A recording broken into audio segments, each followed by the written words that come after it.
All right, welcome to yet another beautiful episode of The Green Line right here on Rapid TV. My name is Martha Allo. As always, we talk about agricultural innovations and topical issues surrounding the agricultural ecosystem. Last week, we had a conversation centered around producing good food, the standard of food that gets to the tables of Nigerians and into the marketplaces. Now, it was surprising to find out that there is a standard, according to the United Nations, of food that is considered good food. It might sound very alien, especially in this part of the world where the most important thing is survival. It's just give me what I need to have, let me eat and just get away. But according to the United Nations, there is a standard of food that should be distributed in the marketplace and on the tables. And until we get this right, as Nigerians, as a people, we just might continue to grapple with some of the inefficiencies in the agricultural system. But not to worry, the Green Line is here to help mitigate through some of these hard decisions, hard policies, hard expectations for us, helping us understand the agricultural ecosystem better and how to mitigate all of the crises that we experience within the sector. Again, as always, we will be highlighting some agricultural technologies where we let you see how things are being done in different parts of the world. And for last week, I made reference to last week because it was an interesting discovery, hydroponic farming. And if you saw the videos that we, of course, displayed on your screens last week, Friday, you'd see that agriculture is important and finding better and easier ways to do your agric or finding easier or better ways to planting your crops, healthier ways even, is the way forward. And for hydroponic farming, we had that displayed on our screens. Today, we go again, letting you see some interesting development in the agricultural sector. But before we do that, as always, we visit the marketplace where we talk about some of the harsh crises that are faced by both the farmers, the traders, and the consumers as well. Today, we looked at pepper, one that Nigeria's food is never complete without. And so let's see what they have to say. My name is Rita Anekwe. What's your name? Blessing Thomas. This one is One basket. how much is this basket? Now is 3,000. What of you? This one is 2,000. Half basket. Yes. This one is 3,000. This You can sell it any amount. any amount. Okay, I want it 1,000. No, I cannot sell it 1,000. Okay, but from 2,000. From 3,000 to 4,000. 4,000. Yes. This one is from. This one is from 2,000. So you can't sell this one 1,500. 2,000 normal. You can't sell it. Yes. There is You can sell difference. it. That You is can see difference. This one is This very one is shiny. very shiny, but this one is dull. Yes. That's the difference. Yes. You know the same pepper? It's the It's same the pepper, same, but this it's one is the very same- shiny. It's not the same quality. So which one is hotter? This one is hotter. This one is Hotter, hotter than Yes. this one. Yes. This don't come down. Rice don't come down, but it remain full. Smell full reduce. Make everything okay. So market is okay. Market is okay. People are buying. Yes, people are buying. They get money, it's okay like that. But the transport, now it be wahala. The transport they affect the price of this thing. Yes, they affect. They affect. People no fit enter because of transport. So if the price of transport reduce, this thing will still come down. You go still come down. Like this one, how much are you selling? Like this one now 5,000. Now it can't be 2,000 now. 2,000 now. Before 5,000. 10,000. 10,000. Now it's 1,000 naira. Welcome back. As you heard from the women in the marketplace, the prices of things are crashing down, but transportation seems to be one of the major problems that these market men and women are facing, especially when it comes to planting and harvesting of pepper.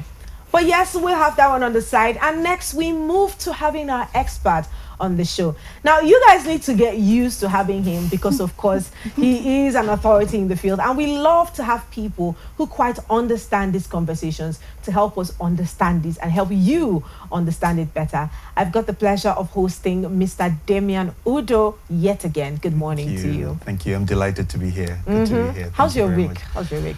It was good. It was good. It was busy, but it was good. It was Thank great. you so much. Awesome. Yeah, thank you Now, so much. I'm sure that you must have come across the marching order that was given by the president, saying that all the prices of food should be crashed down. Right. Let me hear your thoughts on that before we progress. I think it's laudable. It's a great initiative.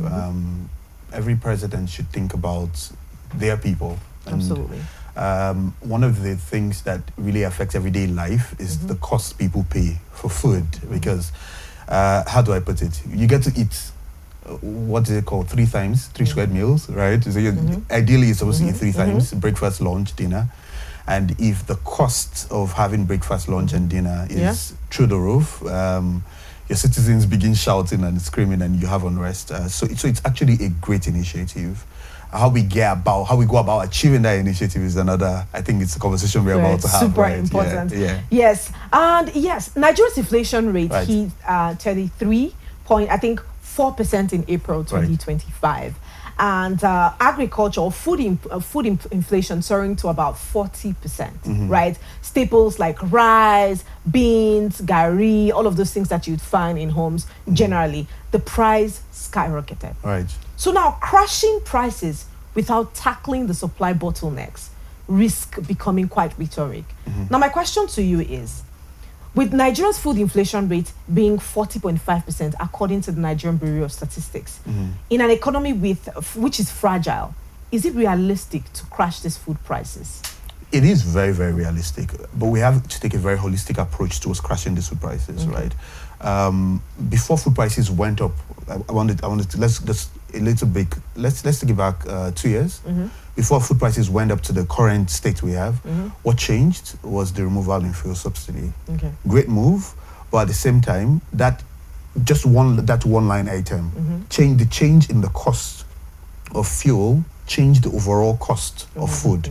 Because every time you increase one constituent cost in our food systems, it affects the whole value chain, right? So fuel cost went up, and immediately your truck of, let's say, pepper that would have been coming from somewhere in Kano to Lagos that might have cost, say, 800,000 naira before subsidies were increased. That same truck of pepper would now go up to, say, 1.6, 1.8 million naira, right?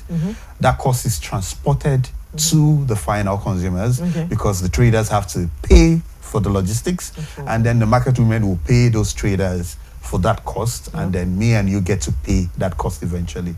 So those just tiny changes and shifts in other parts of the economy make very, very significant shifts on our food system, right? So it should be a very holistic approach. Food inflation is real. I actually wanted to call out some stats I saw on, if you don't mind, this from Nairametrics, right? So just between July and June of this year, you have a bag of onions from 100,000 to 130,000, right? You mentioned pepper from 120,000 per bag to 140,000. You actually have areas where things have reduced, right? So what was this now? A bag of Honeywell Semovita has gone from 9.3 to 8,550. Your tuber of yam has gone from 5,000 to 4,500. So you have those different places where prices are going up, prices are coming down.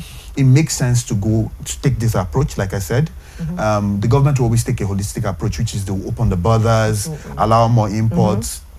But local producers, like you also mentioned in your introduction, would always want us to take a holistic approach, which is they're complaining our cost of inputs are higher. Yes, they are higher. What we want to do is help us access these inputs cheaper, like make the inputs more accessible, make them cheaper for us, so that, because if you're going at that bit with reducing prices overall, you can't just take I'm going to open the borders approach alone. It has to be open the borders, also boost local production to meet this demand on this other end, so that you could get that price equilibrium you're looking for. Okay. Now, the president can give the directive, just like we stated. FCCPC, the Ministry of Agriculture, and other trade bodies have the responsibility, or they have statutory roles. Now, the question here is, can the executive really force down the food prices? They can. Right? I mean, government can. In the last administration, the government played a massive role in the maize value chain, right? And that's because traders are taking it overboard, buying, hoarding, and then prices skyrocket, and then they sell. And so what the government had done through a couple of organizations was enter into that market and then play in terms of like price control.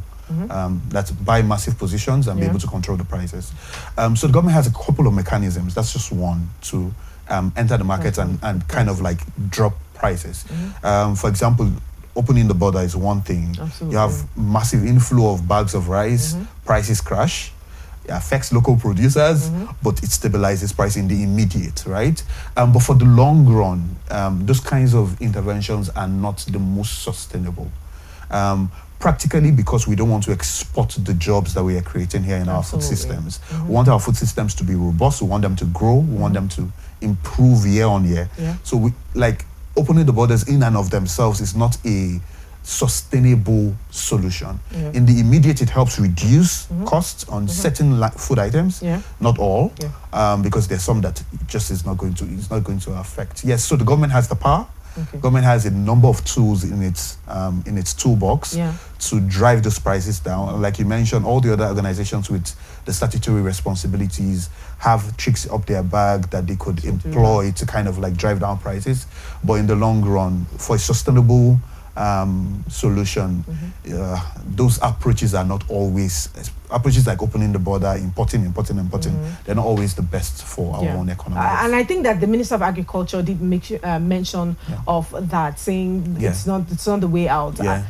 To constantly import things to Nigeria, we should also get to a point where we get to export some of these things because we have what it takes, and that's why it suppresses a lot of Nigerians. Now let's talk about one of the major challenges that these farmers face, which is security. In fact, according to the World Bank 2023 report, it says Nigeria loses about $6 billion, right? Yes, $9 billion to conflict and agricultural insecurity. Now, do you think that this is one of the first places the government needs to look into if they are trying to crash the food prices? Because look at places like Benue State, places like Plateau and Zamfara that supply some of the major farm produce to the Nigerian market have experienced crisis in the last couple of years. Last couple of months, we're talking about June, July, we see the attacks on the Yelwata community and a host of other communities here in Nigeria. What approach do you think the government should take when it comes to security for the farmers? So again, we need a holistic approach, right? When we talk about crashing food prices sustainably, we need to take a food system approach, right? So that which would mean very intentional design of our food systems and implementation of those designs. And at the same time, so just boiling down to the question on insecurity, it is something serious we're having to deal with, right? And I say that with all seriousness. And the government has done a couple of things. There were these guys called Agro Rangers that were deployed. Right. So Agro Rangers kind of like have been deployed. They need to be a lot more effective. A friend of mine and a friend of hers are working on an initiative that's supposed to help around these areas. So it's for me, it's not just a yes to answer your question directly. It's something that the government needs to tackle. We did something in was it 2019? Yes. Quickly did something around a farming community in Kaduna called Maro, where we're helping those farmers get access to market. We called the article access to market in the midst of insecurities. There are still ways to work around access to markets for farmers in communities where there are insecurity. We need to build the systems around them, right? At the same time, we need government and private sector collaborations or partnerships to come into play so that we could actually have real holistic sustainable solutions around that.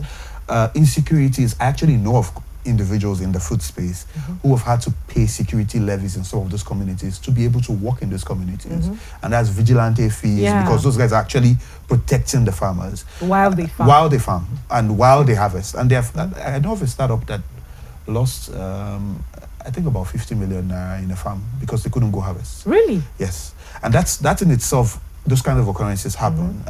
Farmers also lose a lot of their produce to issues that we've been trying to tackle as a nation around herdsmen, moving up and down the place. I mean, that's a whole conversation on its own. So there needs to be a holistic approach to security for our farmlands. That in itself, if you think about it as a line item, right, in a number of things that we need to do, that in itself alone is going to contribute. I mean, imagine $9 billion. $9 billion. Now imagine that we're able to tackle that one thing Then we have $9 billion. Don't think about it in terms of money, think about it in terms of supply of food products. Yeah. What that does to the market is very, very significant. It means more food in the markets. I mean, meaning there's more food in the market, prices go down. Yes, Fundamentals definitely. of supply and Definitely. demand, yeah. And you know, the funny thing is, the reason why this continues to happen is it doesn't just affect people who farm for commercial purposes, even subsistence farmers. Yeah. Because these people are chased out of their communities, chased out of their homes, where usually out of convenience they could plant certain things behind their house and still feed from those things. I remember sometime, I think it was last year or last 2 years, where I tried to get into subsistence farming because I love tubers a lot. Yeah. I love it. And then try to farm, do a bit of that, just as you have recounted. Yeah. It's the same thing. We couldn't go to harvest those products because there was a breakout of should I say war? It's not war, but there was an outbreak of headers, farmer clashes around that there, and most of those things were destroyed. Now, I could recover from such a thing because first of it was not for economic purposes, it was just for to eat, right? But think about this happening to multiple households, because we cannot deny the fact that people who farm subsistently also solve the problem of food crisis. Yes. Because now they don't go to the market, they eat what they farm. So whether or not they reduce the pressure on the farmers that have to supply to the marketplace for people who solely depend on buying from the marketplace. Yes. So I mean, that's a whole, like you said, it's a whole conversation on its own. It is Security. It is. So the stats say that we have about 38 million smallholder farmers in Nigeria. Every time insecurity drives any percentage of those 38 million out of the producing force, as a country, I mean, those guys are the backbone of our food systems, right? Our commercial farms do great stuff, but our commercial farms do not come even close to meeting the demand. One of our collaborators in Lagos, we onboarded them a couple of years ago, 2 years ago. Last year, sorry. I just wanted to be certain with my stats. They're called Orisha farms. They do open sea farming, right, of fish. Just they alone, from their capacity, every time I talk with the founder, we're looking to help scale their capacity for production. They alone cannot even meet the demand for the kinds of fish that so they do tilapia, they do catfish also. They can't even meet up to 1% of the national demand for tilapia. Talk more of export markets and stuff like that, right? So imagine Orisha Farms now goes out of production. That's already a deficit in the overall market. And like you said, back to the overall general approach of reducing food prices, even those who farm for subsistence that just have enough to eat, whenever they are not able to do that, it puts pressure back on thank you the very major much markets. on the overall, because now they don't have the ability to produce, and they don't necessarily have the money to go buy. Right, so it can be a mess. Right, interesting conversation. I must agree. So let's talk about subsidies. Right. It's a conversation that a lot of Nigerians are exhausted about. But when we say subsidies, most people turn their eyes to oil and gas sector. But in the agricultural sector, there are subsidies that can be made to enable people, help people mitigate the crisis of food, right? Places like, Egypt, where they had to subsidize bread, and Kenya, that had to subsidize maize, for certain reasons, just to help mitigate the food crisis that was in their country at that time. What lessons can Nigeria borrow from both Egypt that I've mentioned, Kenya, Ethiopia, and some of these other countries that have been able to raise their head above the water? So think about it this way. First, we're a larger population, right? We're over 220 million people, right? Subsidies in Nigeria have to be intentional and they have to be directed. Absolutely. And subsidies for us should be directed at production, at primary production. If we're doing any kind of subsidies, it should be around primary inputs, it should be around the drivers for production, so that we're actually subsidizing the right things that will actually drive production. On the other market end, if we come at, say, for example, want to subsidize bread, that's massive, right? Yes, that's massive. A lot of people. Because a lot of people, and it should be like going back to fuel subsidies, right? Because you're going to spend almost as much, maybe not just on bread, but on other line items within the food space, food items, right? So think about it this way: we take the money and then we apply it to getting our farmers the best seeds, to getting them the best inputs that they need, everything from organic to inorganic fertilizers, everything that they need to create great food. For those who are capturing food, we give them the things that they need, whether it's better speed boats, better nets to catch Equipment as well. equipment and other things like that. For like my friend Daniel of Orisha Farms, like I mentioned, we make sure that he expands his capacity to produce.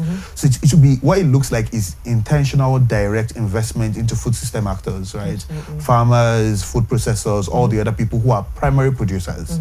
Once we direct the resources towards production, why am I saying production? Because that's where we can actually change things in terms of like the quantities that come out. And once again, fundamentals of supply and demand, once quantities increase, prices naturally go down because these things are now more available, right? So if we direct our subsidies, I'm not against subsidies, I would say yes, because I mean, like again, I said 38 million smallholder farmers, like the stats say, we direct our subsidies, we just think, the only thing with subsidies, we have to be one, intentional, and it needs to be directed. Absolutely. How we deploy it is also going to matter. We need to work with trusted organizations within the food space that have like a footprint within these farming communities. It has to be across the whole nation, across different value chains, and then we implement it directly towards primary production. If we do that, our output will improve.